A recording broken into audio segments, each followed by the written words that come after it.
Good morning, YouTube. What a beautiful Monday morning we have here today. Gonna be probably 92, 93 up here in Arizona. Warm day. Thank God for swamp coolers and air conditioning. At any rate, we have several stories here we'd like to bring to you. And without ado, let's go ahead and move to the first one. It says Netanyahu officially ousted as Israeli Prime Minister. This makes me ill. Benjamin Netanyahu was officially ousted as Israeli Prime Minister on Sunday.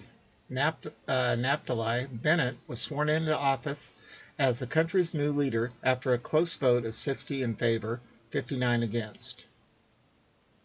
Benjamin Netanyahu has been ousted as Israel's Prime Minister, and Naftali Bennett is now the country's new leader following the Knesset vote Sunday. Vote was close, 60 in favor, 59 against, including one of Bennett's own party members. Under the coalition deal, right-wing Yamina party leader Bennett becomes Israel's next prime minister for the next 2 years. In August 2023, Yesh Atid leader Yair Lapid takes over for the following 2 years. Biden issued a written statement. Who cares? On behalf of the American people, I congratulate Prime Minister Naftali Bennett, alternate Prime Minister and Foreign Minister Yair Lapid, and all the members of the new Israeli cabinet. I look forward to working with Prime Minister Bennett to strengthen all aspects of the close and enduring relationship between our two nations. Israel has no better friend than the U.S. The bond that unites our people is evidence of our shared values and decades of close cooperation. And as we continue to strengthen our partnership, the United States remains unwavering in its support for Israel's security. Thank God. My administration is fully committed to working with the new Israeli government to advance security, stability, and peace for Israelis, Palestinians, and people through the border region, the statement read. And let's go ahead and go to the video here. Israel is really waking up to a sea change in politics here. A new prime minister for the first time in over a decade. He is 49-year-old Naftali Bennett, a right-wing politician sworn in as prime minister last night after what can only be described as an unruly session of parliament, with several lawmakers thrown out for heckling and trying to disrupt Bennett's speech. That vote to approve the government, incredibly close. It came down to just one. The final vote, 60 to 59 to approve this coalition. Vice President Biden was in touch with Naftali Bennett, the new prime minister, within moments of him being sworn in, sending out a statement first. And then a couple hours later, the two leaders on a phone call together. The White House readout of that phone call saying that the two agreed to consult closely on all matters related to regional security, including Iran, and on efforts to advance peace, security, and prosperity for Israelis and for Palestinians. So a warm welcome from both President Biden and Secretary of State Antony Blinken to this new incoming government. As for Benjamin Netanyahu, the longest-serving prime minister in Israeli history, he is not going quietly. He again called this a dangerous government, said he's not leaving politics, vowed we will be back, and also said he will work to bring down the government. Savannah? Kelly Kobe, I was going to say it's an end of an era, but perhaps not if Netanyahu has his way about it. Thank you very much. Any rate. Okay, moving on to the next one. This is on Real Raw News and a bunch of other sites. I'll read it, but I don't know if I believe it. But we shall see. It says James Comey is sentenced to death by guillotine. On Friday, June 4th, the military tribunal at Guantanamo Bay found former FBI Director James Comey guilty of treason and murder and sentenced him to death by guillotine. Symbolic gesture, since Comey seemed to take perverse pleasure in the beheading of others.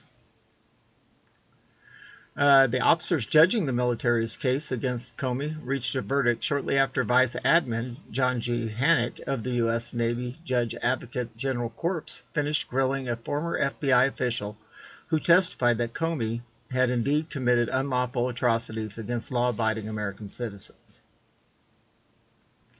First to testify was former FBI field supervisor Clifford Colvin, who from 2015 to 17 worked under Comey on clandestine beta tests that involved abducting and executing vagrants, society's discarded homeless population. Pressed by Vice Admin Hannick, Colvin gave an impassioned description of how Comey's private hit team sought out and targeted persons least likely to have someone report them missing, and often held joint operations with the Federal Emergency Management Agency.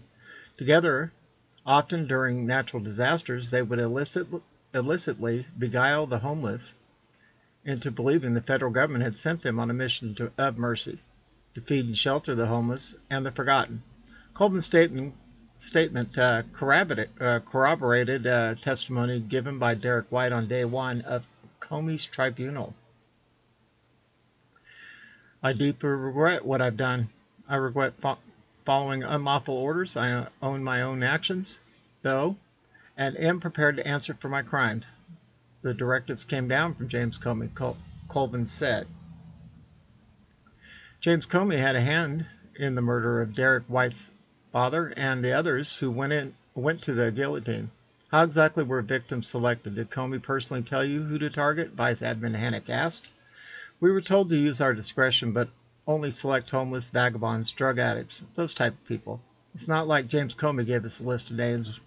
We were told the operation was part of a psychological stress test to see how people reacted when faced with certain death by unconventional means, Colvin explained. To what end? Vice Admin Hannick asked. Colvin elaborated on his story, claiming that Comey's endgame, had it succeeded, would have been a nationwide roundup of patriots and militia members, all of whom would have been shipped to FEMA camps to await execution by guillotine. Colvin said the FBI and FEMA had practiced on countless homeless people dating back to Hurricane Katrina in 2008, when Obama took office. The FBI began accelerating the program, sometimes executing as many as 50 in a week. Wow.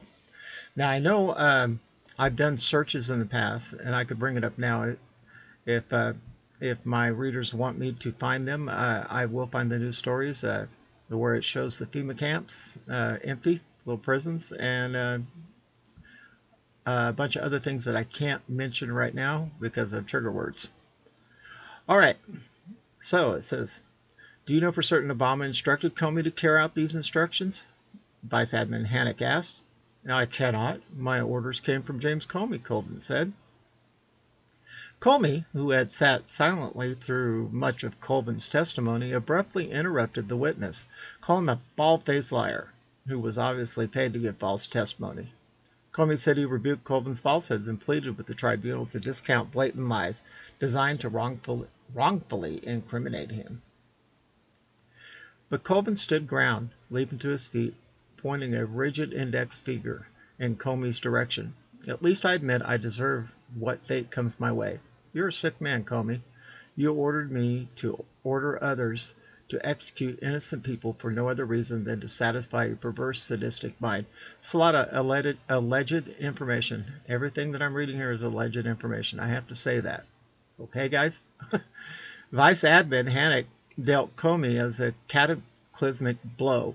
He showed the tribunal 25 FBI internal memos, each bearing Comey's initials, which directed regional supervisors to scour the streets of New Orleans, New York City, Philadelphia, Austin, L.A., for volunteers to participate in the agency's guillotine program. Comey in several documents admonished subordinates for not meeting the FBI's quota.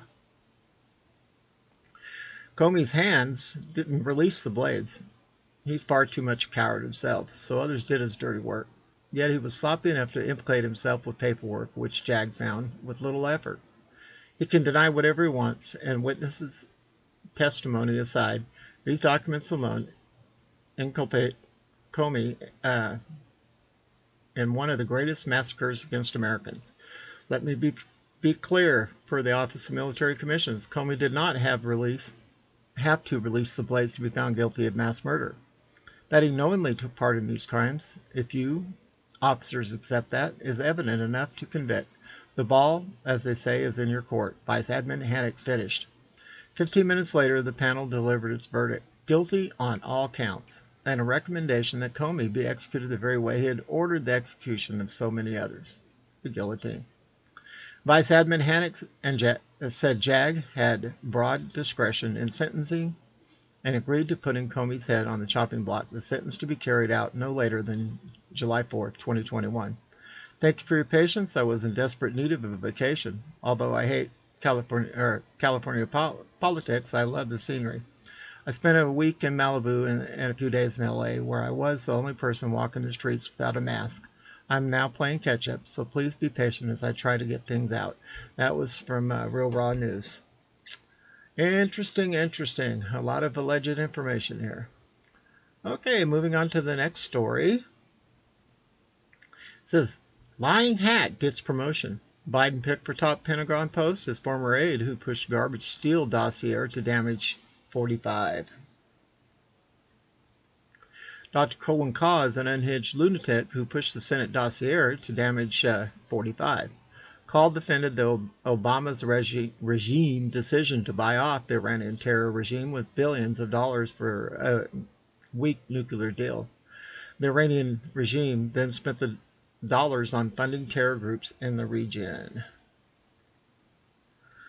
Senator Tom Cotton, a Republican of Arkansas, destroyed Colin Kaw for being wrong on every major decision on war and peace.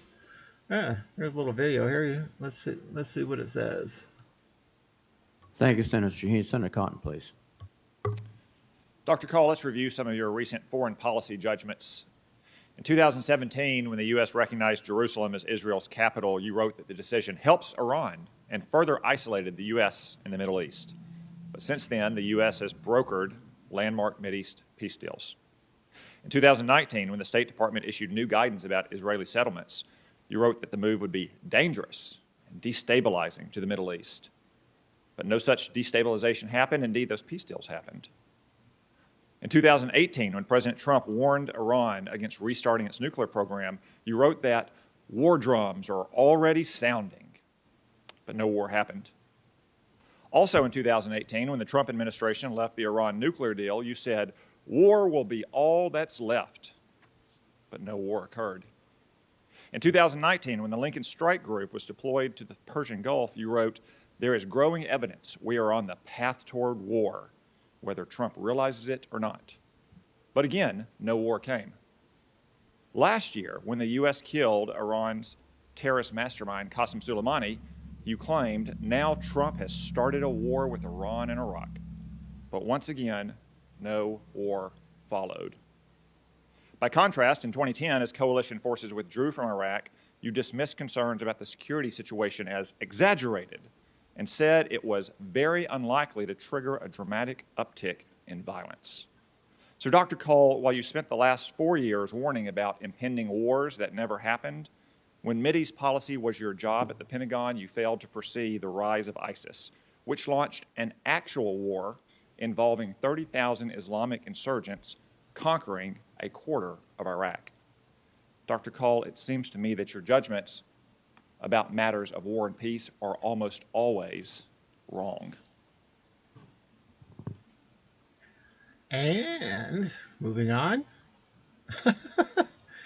it says, I'm not putting that word in front of his name. Biden's pick for a top Pentagon's post has a lengthy Twitter history of defending British ex-spy Christopher Steele's discredited dossier and promoting allegations of Trump-Russia collusion. A statement issued on Wednesday said Colin Kaw, a former deputy assistant to Barack Obama and national security advisor to then VP Biden from 2014 to 17, was announced as Biden's nominee for Undersecretary of Defense for Policy, along with Kathleen Hicks, picked as a Deputy Defense Secretary. Biden said Kaw would help lead the Department of Defense with integrity and resolve and safeguard the lives and interests of the American people. He currently works as co-director of Stanford Center for International Security and Cooperation as strategic advisor at the Penn Biden Center. I know how hard the professional and policy work every day to keep America safe. call treated in response to the announcement. I would be honored to lead this great organization and work with Kathleen Hicks and Lloyd Austin to strengthen DOD. I think that's about all I'm going to read of this story. This man just does not care anything about our country. And he doesn't care about the kind of people he puts in positions of power. Okay, the last story of the morning, at least of this video. China's nuclear plant near Hong Kong is dealing with performance issue. A potential radioactive leak reported. WGN Radio is reporting this morning. The French joint operator of a Chinese nuclear plant near Hong Kong said Monday that the plant is dealing with performance issue, but is currently operating within safety limits, following a report of a potential radioactive leak.